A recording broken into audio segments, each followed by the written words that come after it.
돈에 미친 세무사 돈미세 이수연입니다.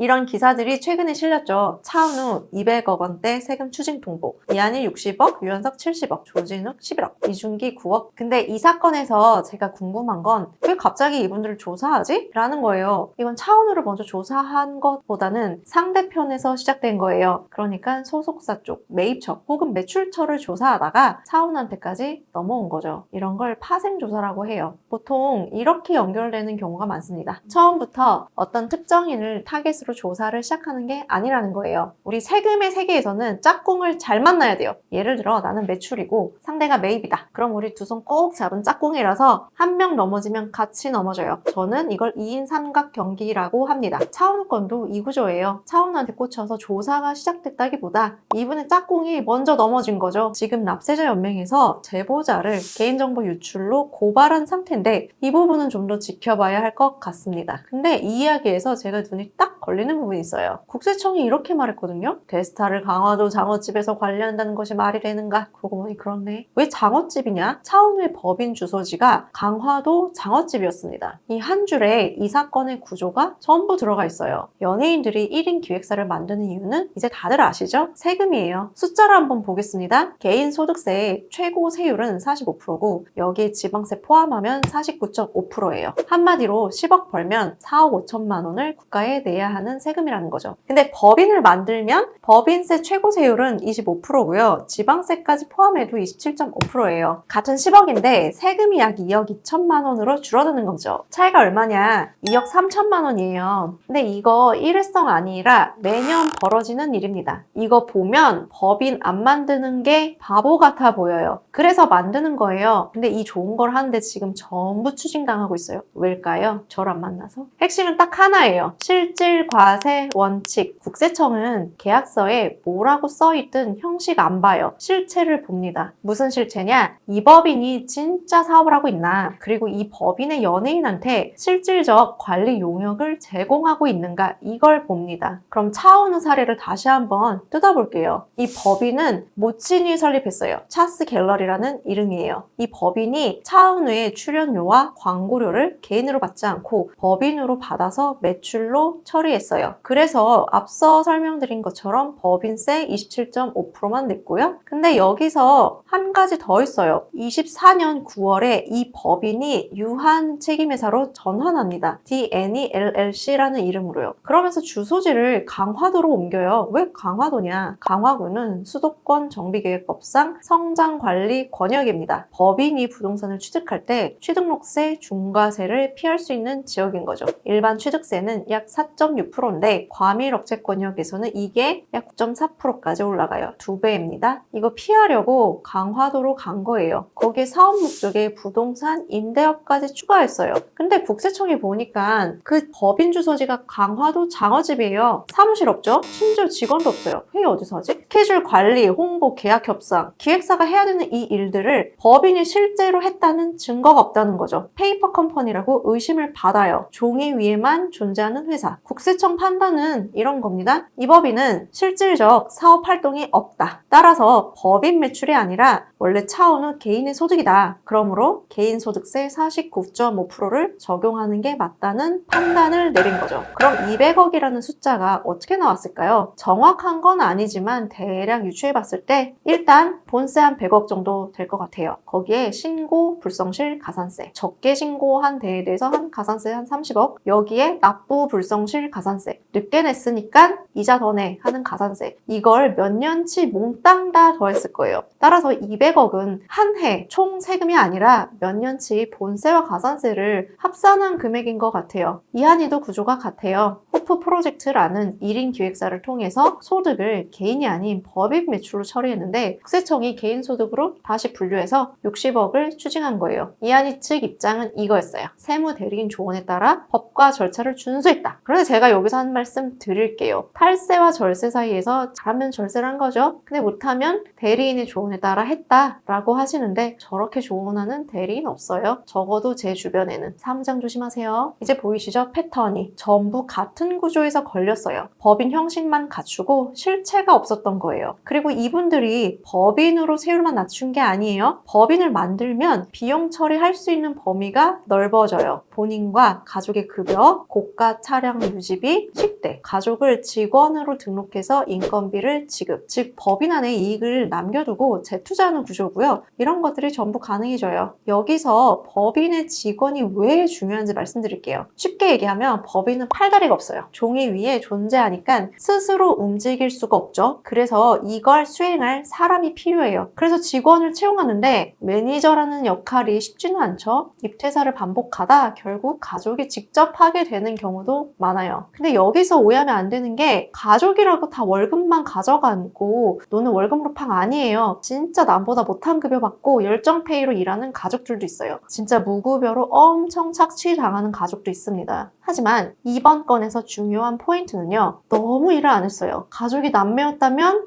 조사관도 오케이 했을지도 모르죠. 그런데 실체가 없었어요. 실질 과제에서 중요한 건 이겁니다. 실제로 했으면 문제 없어요. 대대로 해야 될 거 하면 어떻게든 자료는 남아요. 그런데 역으로 자료만 맞추면 다 해결되느냐? 그것도 아니죠. 어딘가 구멍이 생기게 마련이에요. 가짜를 진짜로 만들려면 진짜 이상의 노력을 해야 됩니다. 그 노력을 할 바에는 진짜 하는 게 훨씬 쉽다고요. 그런데 여기서 한 가지 더 말씀드리고 싶은 게 있어요. 법인이 무조건 나쁜 건 아니라는 겁니다. 연예인한테 법인이 필요한 이유가 세금만 있는 게 아니에요. 인기라는 게 언제 떨어질지 모르죠. 개인으로만 활동하면 인기가 떨어졌을 때 수입이 바로 끊기잖아요. 그런데 법인이 있으면 잉여금을 쌓아놓을 수 있어요. 인기 변동과 관계없이 수익을 창출할 수 있는 구조를 만들 수 있어요. 법인의 근로자가 될 수도 있죠. 일본 같은 경우를 보면 연예기획사에서 연예인들이 근로자로 활동해요. 급여랑 상여를 받는 구조죠. 연예인을 보호하는 장치가 되는 거예요. 저는 연예인을 걱정하는 편이지 욕하는 쪽은 절대 아닙니다. 법인 자체가 나쁜 게 아니에요. 문제는 실체 없이 무조건 세금만 줄이려고 했다는 거예요. 그리고 하나 더 확실하게 해줄게요. 무조건 법인이 세금을 줄어들게 할까? 아닙니다. 많은 분들이 법인세율 27.5%만 보시는데 그게 끝이 아니라서 그렇습니다. 법인에서 돈을 꺼내려면 또 세금이 붙어요. 법인세 내고, 급여 빼면 근로소득세 내고,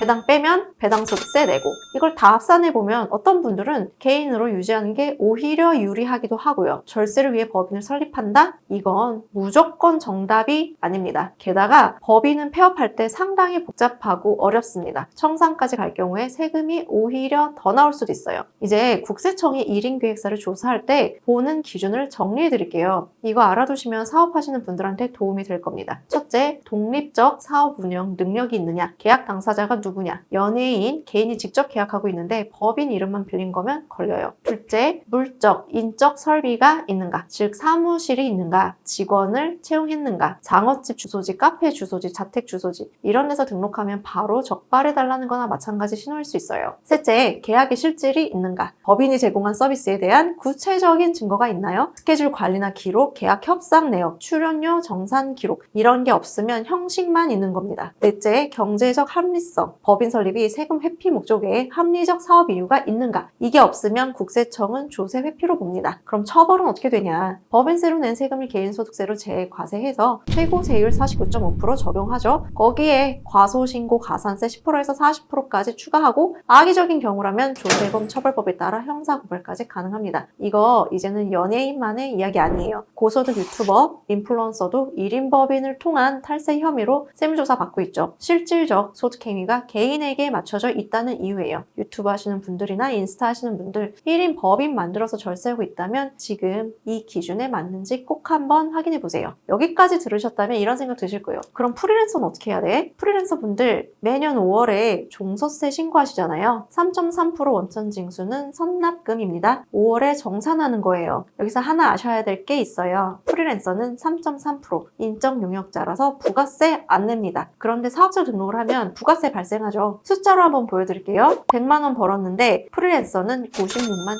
7천 원을 받아요. 3.3% 미리 나라에 뗐어요. 개인 사업자는 110만 원을 받는데 그중 10만 원을 부가세로 나라에 내요. 프리랜서는 5월 종소세 신고 때 3만 3천 원을 빼고 추가 납부합니다. 구조가 아예 달라요. 따라서 무조건 사업자 등록이 유리한 것도 아니에요. 프리랜서라도 2,400만 원이 넘으면 단순 경비 적용을 못 받으니까 그때부터 전략이 달라질 수 있는데 단순히 사업자 등록하세요가 정답은 아닙니다. 그리고 한 가지 더, 소득 8천만 원 넘는 분들은 세무상담 꼭 한번 받으시길 추천드립니다. 다시 한번 정리할게요. 차은우 200억, 이한이 60억, 유현석 70억, 조진욱 11억 전부 같은 구조에서 걸렸어요. 법인의 형식만 있고 실체가 없었던 거예요. 다만 이번에는 논란이 컸던 차은우라는 스타를 국세청에서 직접 조사를 시작한 게 아니라 짝꿍이 넘어지면서 같이 걸린 케이스죠. 궁금하신 점들은 댓글로 남겨주세요. 지금까지 돈미세 이주연 세무사였습니다.